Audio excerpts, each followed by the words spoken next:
मित्रांनो, आता मी आहे कोकणामध्ये, महाडमध्ये, आणि मी तुम्हाला एक अनबिलिव्हेबल असं दृश्य दाखवणार आहे. आता जसं आपल्याला माहिती आहे, छत्रपती शिवाजी महाराजांचं वर्चस्व हे सगळीकडे होतं, पण जे दृश्य मी आता तुम्हाला दाखवतोय त्याच्यामध्ये महाराजांच्या चेहऱ्याचं पूर्णपणे आकृती ही पाहायला मिळते.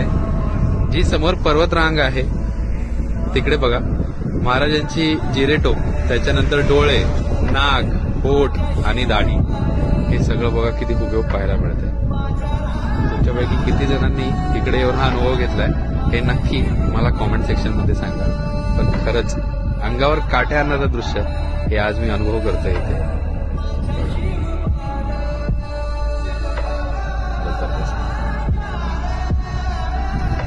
आहे की नाही?